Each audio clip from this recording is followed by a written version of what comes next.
Inkscape व्यवहार करी create and edit multiple objects उपरे ट्यूटोरियल को स्वागत। एही ट्यूटोरियल रे आमे शिखिबा ऑब्जेक्ट्स को कॉपी और पेस्ट करिबा, ऑब्जेक्ट्स रो डुप्लिकेट और क्लोन करिबा, विभिन्न ऑब्जेक्ट्स को ग्रुप और ऑर्डर करिबा, मल्टीपल और इन्वर्ट सिलेक्शन करिबा, क्लिपिंग और मास्किंग करिबा। एही ट्यूटोरियल रेकॉर्ड करिबा पई मु व्यवहार करूछि Ubuntu Linux OS version 1204, Inkscape version 048.4। Dash home को जांतु और इंकस्केप टाइप करंतु। लोगो उपरे क्लिक करी मध्य आपण इंकस्केप खोली परिबे। चलंतु पूर्वरु तयारी करा जायथिबा assignment_1.svg फाइल को खोलिबा। मु एहाकू डॉक्यूमेंट्स फोल्डर भितरे सेव करथिली। प्रथमे आमे गोटे ऑब्जेक्ट को किपरि कॉपी और पेस्ट करा जाय सिखिबा। एहा करिबा पई प्रथमे पेंटागन सिलेक्ट करंतु। वर्तमान एहाकू कॉपी करिबा पई Ctrl+C दाबंतु। पेस्ट करिबा पई Ctrl+V दाबंतु। आपण कैनवास उपरे पेंटागन एक प्रतिरूप देखि परिबे। अन्य तीनोटी उपाय रे ऑब्जेक्ट रो प्रतिरूप करिहेबो। एही समस्त तीनोटी उपाय रे मूल ऑब्जेक्ट रो ठीक उपरे ताहार प्रतिरूप तयारी हुए। प्रथम उपाय हेउछि पेस्ट स्पेशल। मने पकांतु जे आमे ऑब्जेक्ट रो कॉपी करिबा पई Ctrl+C दाबी सारिछे। जेउठारु कॉपी करा जायथिला ठीक सही स्थान रे ऑब्जेक्ट पेस्ट करिबाकू Ctrl+Alt+V दाबंतु। तळे थिबा मूल ऑब्जेक्ट को देखिबा पई कॉपी होइथिबा ऑब्जेक्ट को घुंचांतु। चलंतु एही दुई ऑब्जेक्ट को घुंचाई कड़ारे रखिदेबा। द्वितीय उपायटी हेउछि डुप्लिकेशन। डुप्लिकेशन करिबा पई आमको ऑब्जेक्ट कॉपी करिबाकू पड़िबो नाही। पेंटागन सिलेक्ट करी कीबोर्ड रे Ctrl+D दाबंतु। वर्तमान एक डुप्लिकेट पेंटागन ओरिजिनल पेंटागन नो ठीक उपरे तयारी हैला। मूल ऑब्जेक्ट को देखिबा पई डुप्लिकेट ऑब्जेक्ट को घुंचांतु। डुप्लिकेट ऑब्जेक्ट रे होइथिबा परिवर्तन मूल ऑब्जेक्ट को प्रभावित करिबो नाही। चलंतु एहार रंग को सबुज रे परिवर्तन करी एवं आकार को ह्रास करी जांच करिबा। तृतीय उपाय हेउछि क्लोनिंग। एलिप्स उपरे क्लिक करंतु एवं एक क्लोन करबा पई Alt+D दाबंतु। पूर्व परि क्लोन ऑब्जेक्ट मूल ऑब्जेक्ट रो ठीक उपरे तयारी हैला। एहाकू दृश्यमान कराइबा पई गोटिए पार्श्व को घुंचांतु। मने रखंतु क्लोन ऑब्जेक्ट सर्वदा मूल ऑब्जेक्ट सहित लिंक होई करि थिबो। मूल ऑब्जेक्ट को एहार पेरेंट बोली मध्य कुहा जाय। मूल ऑब्जेक्ट रो आकार, रंग इत्यादि रे कोनोसी परिवर्तन ताहार क्लोन को प्रभावित करिवो। मूल ऑब्जेक्ट रो रंग गोलापी को बदलाई एहाकू घुराई एवं आकार को छोट करी चलंतु एहाकू जांच करिबा।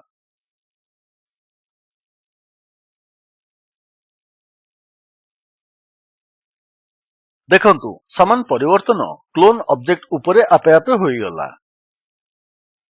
क्लोन को मूल ऑब्जेक्ट रु अलगा करबा पई प्रथमे क्लोन को सिलेक्ट करंतु और Shift+Alt+D दाबंतु। एबे पुणी थरे मूल ऑब्जेक्ट को सिलेक्ट करी आकार बदलांतु। देखंतु क्लोन ऑब्जेक्ट टी प्रभावित हेबो नाही। एही ऑपरेशन गुडीकर शॉर्टकट आइकन को कमांड बार रे देखिबाकू पाइबे। एकाधिक ऑब्जेक्ट सिलेक्ट करबा पई Shift की को दाबी धरी सिलेक्ट करबाकू चाहुथिबा ऑब्जेक्ट गुडीक उपरे क्लिक करंतु। मु प्रथमे गोटिए एलिप्स सिलेक्ट करिबि। तापर Shift को दाबी धरी आउ एक एलिप्स सिलेक्ट करिबि। देखंतु उभय ऑब्जेक्ट सिलेक्ट होई गला। सेगुडी को ग्रुप करबा पई एका संगे Ctrl+G दाबंतु। देखंतु एलिप्स गुडीक ग्रुप होई गोटिए ऑब्जेक्ट होई गला। आपण सेगुडी को चारिआडे बुलाइले उभय ऑब्जेक्ट गोटिए ऑब्जेक्ट भली घुंचिबार देखिबे। ग्रुप को रिसाइज करबा पई चेष्टा कले उभय ऑब्जेक्ट समान अनुपात रे रिसाइज हेबो। रंग को नील करंतु एवं उभय ऑब्जेक्ट समान रंग को बदली जिबार देखंतु।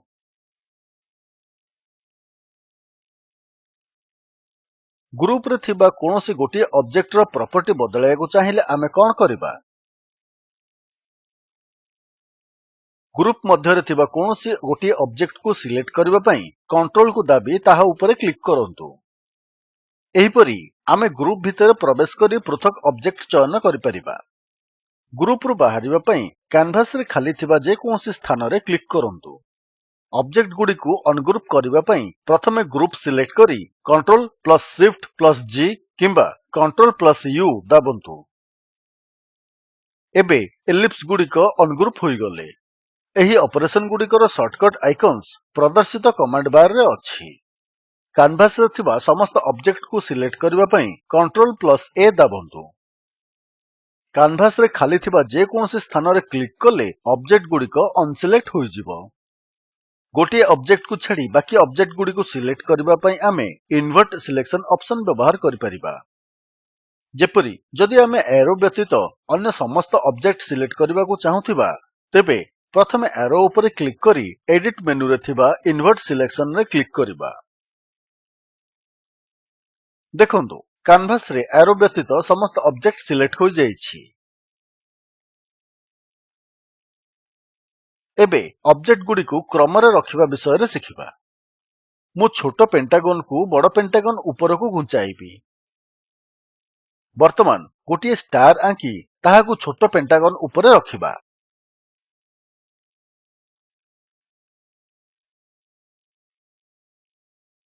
ଛୋଟ ପେଣ୍ଟାଗନ୍ କୁ ସିଲେକ୍ଟ କରି ଅବଜେକ୍ଟ ମେନୁରେ ଥିବା ରେଜ୍ ଉପରେ କ୍ଲିକ୍ କରନ୍ତୁ।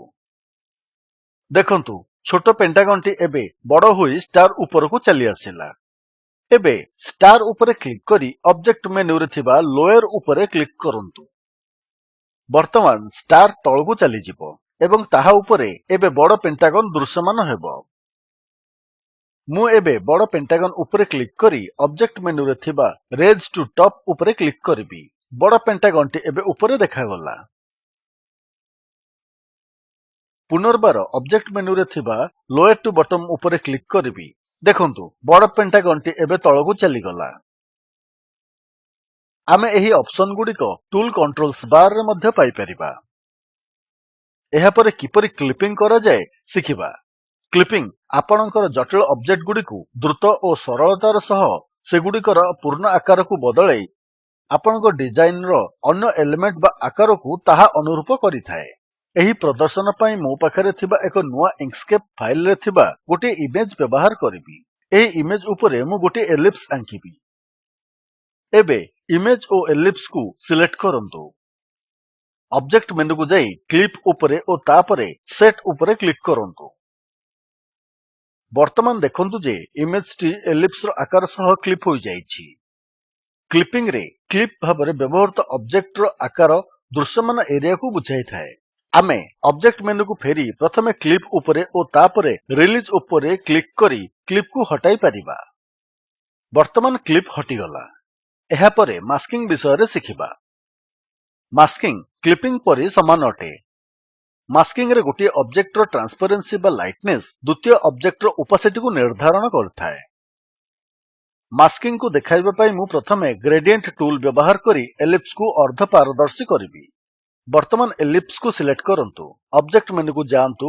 ଫିଲ୍ ଏଣ୍ଡ ଷ୍ଟ୍ରୋକ୍ ଉପରେ କ୍ଲିକ୍ କରନ୍ତୁ। ରେଡିଆଲ୍ ଗ୍ରେଡିଏଣ୍ଟ ଉପରେ କ୍ଲିକ୍ କରି ଏଡିଟ୍ ଉପରେ କ୍ଲିକ୍ କରନ୍ତୁ। କଲର୍ କୁ ଧଳା କରିବା ପାଇଁ ଆରଜିବି ସ୍ଲାଇଡର୍ସ କୁ ପୁରା ଡାହାଣକୁ ଘୁଞ୍ଚାନ୍ତୁ।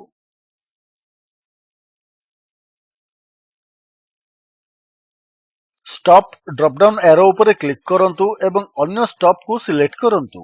କଲର୍ କୁ କଳା କରିବା ପାଇଁ ଆରଜିବି ସ୍ଲାଇଡର୍ସ କୁ ପୁରା ବାମକୁ ଘୁଞ୍ଚାଇ ନିଅନ୍ତୁ ଏବଂ ଆଲଫାର ଭ୍ୟାଲ୍ୟୁକୁ 255 କୁ ବଦଳାନ୍ତୁ। ମଝିରେ ଅନ୍ୟ ଏକ କଲର୍ ଦେବା ପାଇଁ ଆଡ୍ ଷ୍ଟପ୍ ଉପରେ କ୍ଲିକ୍ କରନ୍ତୁ। ନୋଡ୍ ଟୁଲ୍ ଉପରେ କ୍ଲିକ୍ କରି ଡାୟମଣ୍ଡ ହ୍ୟାଣ୍ଡଲ୍ କୁ ଉପର ଆଡକୁ ଘୁଞ୍ଚାନ୍ତୁ। ଏବେ ଇମେଜ୍ ଓ ଏଲିପ୍ସ କୁ ସିଲେକ୍ଟ କରନ୍ତୁ। ଅବଜେକ୍ଟ ମେନୁକୁ ଯାଆନ୍ତୁ। ପ୍ରଥମେ ମାସ୍କ ଉପରେ ଏବଂ ତାପରେ ସେଟ୍ ଉପରେ କ୍ଲିକ୍ କରନ୍ତୁ।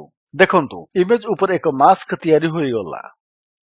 ଲକ୍ଷ୍ୟ କରନ୍ତୁ ଯେ ଇମେଜ୍ ଟି ମାସ୍କିଂ ଅବଜେକ୍ଟର ସମସ୍ତ ପାରଦର୍ଶୀ ଗୁଣକୁ ଆହରଣ କରିଛି ଯାହା ଏଲିପ୍ସ ଅଟେ। ମାସ୍କକୁ ହଟାଇବା ପାଇଁ ଅବଜେକ୍ଟ ମେନୁକୁ ଫେରନ୍ତୁ। ପ୍ରଥମେ ମାସ୍କ ଉପରେ ଏବଂ ତାପରେ ରିଲିଜ୍ ଉପରେ କ୍ଲିକ୍ କରନ୍ତୁ। ବର୍ତ୍ତମାନ ମାସ୍କଟି ହଟିଗଲା।